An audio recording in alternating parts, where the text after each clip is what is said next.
Yasmina Kadra, nous Bonjour. sommes très, nous sommes très honorés que vous ayez accepté, dans le cadre de de nos rencontres littéraires en ligne, dans le cadre du Salon du Livre de la mairie du 7e, de répondre à nos questions. Et donc, je voudrais simplement rappeler que vous êtes l'auteur de la trilogie L'Attentat, Les Sirènes de Bagdad et Les Hirondelles de Kaboul, qui tous ont été des best-sellers pour la grande satisfaction de vos lecteurs. Mais vous êtes aussi l'auteur de Ce que le jour doit à la nuit, Les anges meurent de nos blessures, Dieu n'habite pas la Havane.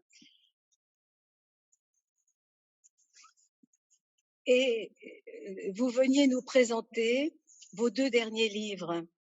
Votre livre, qui est plus particulièrement Le sel de tous les oublis, Le sel de tous les oublis paru chez Julliard récemment, et qui reprend vraiment tout ce que vous êtes, Yasmina Kadra. Quand on lit ce livre, on vous retrouve complètement, et j'y viendrai tout à l'heure, je reviendrai sur certains aspects de ce livre plus particulièrement. Mais aujourd'hui, ce qui nous intéresse, c'est ce livre qui vient de sortir, ce livre qui est sorti le 7 janvier, et en fait, dont vous êtes le personnage principal, parce que vous êtes aussi un personnage de roman vous-même. Votre vie, c'est un roman. Donc, ce livre s'appelle Le baiser et la morsure. Et maintenant, je vais vous laisser justement. Que représente ce livre pour vous? C'est un livre d'entretien avec Catherine Lalanne, où vous nous donnez toutes les clés de Yasmina Kadra, l'écrivain. Vous parlez de vos ancêtres, vous parlez de vos parents, vous parlez de votre mère, vous parlez de votre combat féminin, vous parlez également de votre enfance. Donc moi, j'ai envie de vous laisser parler maintenant de ce livre qui pourrait être sous-titré Yasmina Kadra à cœur ouvert. À vous. À cœur ouvert. Non, mais j'ai écrit ce livre, enfin, j'ai accepté, j'ai mis beaucoup de temps à accepter cet entretien. Et j'ai voulu faire en sorte que cet entretien ne soit pas traditionnel, qu'il ait un peu la configuration d'un récit accompagné. J'ai voulu que mon lecteur ne, ne soit pas face à une discussion comme ça à bâton rompu, mais à quelque chose qui pourrait aussi l'aider à mieux me connaître et à voyager à travers ce que je dis. Parce que ce sont plusieurs escales dans le Sahara, dans mon enfance, dans ma philosophie de la vie, dans mon travail, dans mon martyr, dans ma gloire, dans ma déchéance. Et enfin, c'est tout un... Et pourquoi j'ai fini par Quel, accepter? Il se trouve qu'en France, seulement en France, et je dis bien seulement en France, on continue à se poser des questions. Qui est cet homme? Qui est cet écrivain? C'est un mystère, on ne sait pas d'où il vient, on ne sait pas d'où il tombe. Et ça m'a beaucoup heurté. Et j'ai voulu revenir encore une fois, malgré mon livre autobiographique, L'écrivain, malgré l'imposture des mots, malgré ce que le mirage doit à l'oasis. Et il y a magnifique, des oui. gens, des esprits assez étroits pour comprendre tout simplement qu'un être humain peut avoir cette générosité qui, euh, qui lui permettrait d'écrire ou de chanter ou de jouer dans des films, enfin d'être utile à quelque chose, surtout à quelque chose de nécessaire. Aujourd'hui, les seules personnes qui sont capables de mettre un peu de lumière dans la grisaille de tous les jours, ce sont les artistes, ce sont les humoristes, ce sont les musiciens, ce sont les écrivains. Donc moi, je fais partie de cette confrérie heureuse et salutaire et j'ai été obligé, encore une fois, de rassurer, non pas mes détracteurs, parce que ceux-là, ils sont insecourables, ils sont dans Oui, l'abîme, on ne peut pas leur tout à mais fait. rassurer mes lecteurs qui, de temps en temps, entendent des calomnies, des diffamations autour de ma personne. J'ai mis un livre, je crois que rares sont les écrivains qui sont mis à nu de cette façon. C'est-à-dire, je suis allé dans tous les foyers de doute, d'incertitude, pour mettre un maximum d'éclairage. Et après ce livre, je ne pourrai plus jamais revenir sur ma vie. Voilà, c'est ce que je devais dire au plus profond de moi-même et avec la plus grande sincérité et la plus grande pudeur, c'est dans ce livre, c'est dans le baiser et la morsure. Et il faudrait que je passe à autre chose. Mais et ce livre est tellement important pour les gens qui m'apprécient, pour les gens qui essayent de se verrouiller dans leur certitude à eux, dans leurs convictions à eux, et non pas dans ces rumeurs qui chahutent un petit peu la sérénité de tout un chacun. Oui, justement, je pense que vous mettez tout à fait en ligne vos ancêtres qui étaient les Moulay Séoul et qui étaient des poètes, et vous vous rattachez à ce lien, Cette tradition, oui. à cette tradition. C'est très important. Moi, je trouve que dans votre livre, c'est tout à fait important pour vous d'avoir pu transmettre à vos lecteurs, dont nous sommes là, transmettre à vos lecteurs quels étaient vos ancêtres, d'où ils venaient, comment vous vous retrouvez entre la confrontation avec, à l'époque, entre justement ceux qui étaient en direct avec dans, dans, dans, dans le sud du Sahara, d'où Ouais. d'où vous Et venez. Vous depuis pouvez nous toujours, en parler? Vous pouvez nous oui, en bien parler? sûr. Puis j'aimerais bien que vous parliez aussi de votre oncle qui était un poète. Oui, c'est important, votre livre. Il a été Euh, emporté dernièrement par la Covid, malheureusement. Donc ah son œuvre, bon? oui, oui. Mes ancêtres ont toujours été des poètes et des gens assez sages et assez pieux. Donc, Oui. ils ont véhiculé à travers les générations le sens de la probité, de l'hospitalité et surtout le sens de la noblesse de l'âme. Et cette noblesse est traduite par, par la confiance, par l'amour, par l'altruisme. Voilà. Et ces ancêtres-là ont mené nos tribus pendant 6 siècles euh, dans une paix presque cosmique. Pendant 6 siècles, on n'a pas eu, on ne connaissait pas la guerre. Voilà. Très bien, merci. Euh, Vos parents, votre père donc était dans l'armée, et donc a souhaité vous arracher très tôt à votre mère pour pouvoir vous éduquer dans l'armée. Vous êtes parti à 9 ans. C'est quand même un arrachement parce que il y a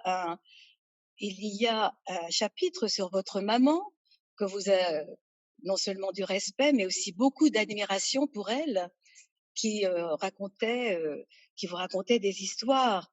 Et est-ce que vous pouvez nous parler un peu de votre maman? Je sais qu'elle est partie il y a pas très longtemps. Et à la fin Oui, du livre, à la fin du livre, pardon, Yasmina Kadra, il y a une merveilleuse lettre universelle d'amour filial avec votre maman. Est-ce que vous pouvez nous parler un peu d'elle? Et ensuite, oui, j'aimerais que nous parlions d'Amal, parce que Amal, votre ange gardien, c'est quelqu'un d'important dans votre vie. oui.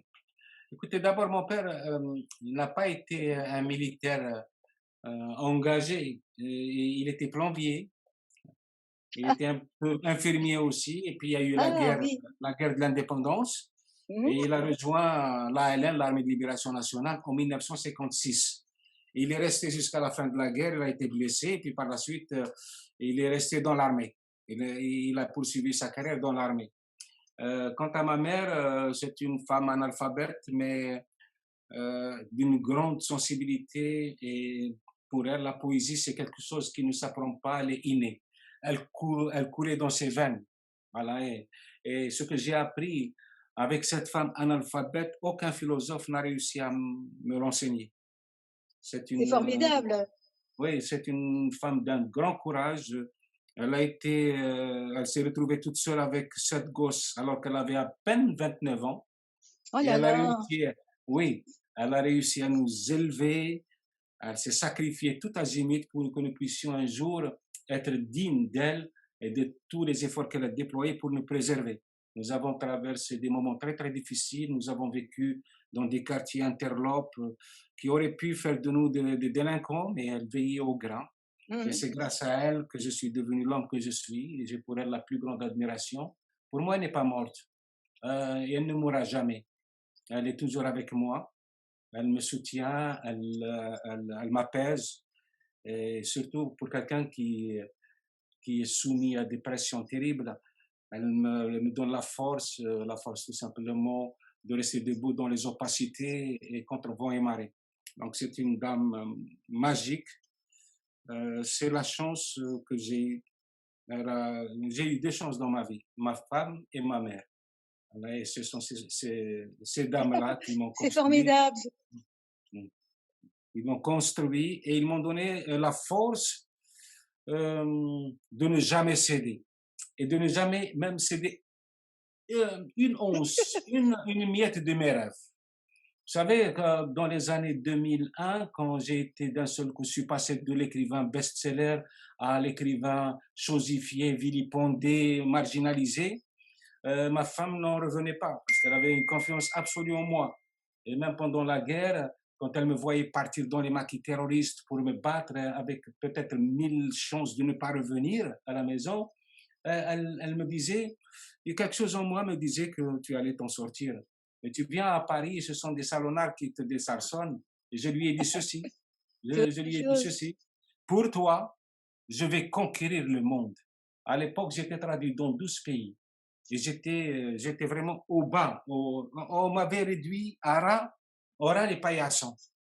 Et je lui dis, pour toi, pour reconquérir ta confiance et ton amour, je vais conquérir le monde. Et j'ai réussi à conquérir le monde pour elle. Tout ce que j'ai fait, c'est pour elle, pour la mériter, pour être son égale, pour être digne d'elle. Formidable, formidable, merci. Et justement, exceptionnellement, dans ce livre, Amal se confie et parle de vous, et parle de vous, comment vous êtes rencontrés. Oui. Comment C'est la première fois qu'elle accepte. Vous savez, elle n'aime pas beaucoup se montrer. Mais elle est si D'ailleurs, il y a même belle. des télévisions étrangères qui lui avaient proposé d'importantes sommes d'argent pour qu'elle puisse parler de moi, de notre, Ah bon? Oui, oui, elle a toujours refusé. Elle a toujours refusé. C'est la première fois qu'elle a accepté d'intervenir parce que Catherine Lalanne est une dame saine. C'est une femme merveilleuse. Elle est pieuse, elle est croyante, elle croit dans l'homme, elle croit et elle perçoit très vite la sincérité. Et c'est pour ça que ma femme a accepté d'apporter sa pierre à cet édifice qu'on appelle le baiser et la morsure. Mais justement, ce livre, c'est parce qu'il est authentique. C'est-à-dire que vous êtes confié à Catherine Lalanne en vous disant tout va très bien se passer entre nous. Et j'avoue que l'interview d'Amal est formidable. Moi, j'ai rencontré Amal 2 fois et elle est lumineuse. Elle est tout de suite, elle va vers les gens. On sent que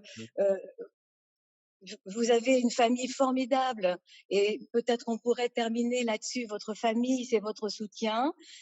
Vous avez 3 enfants? Pas seulement ma famille, Gisèle, parce que ce serait ingrat de ma part de le penser. Il y a aussi mes lecteurs qui me soutiennent et les libraires. Mais Les libraires et les lecteurs. vos lecteurs sont dans votre cœur. C'est ce que vous nous dites. Et nous sommes des irréductibles. Je voulais simplement terminer en disant que ce livre fait apparaître un homme heureux avec son épouse, avec ses 3 enfants. Vous avez 3 enfants. Oui, J'en ai je suis rencontré un 2. arabe modéré. Comment? Je suis un arabe modéré.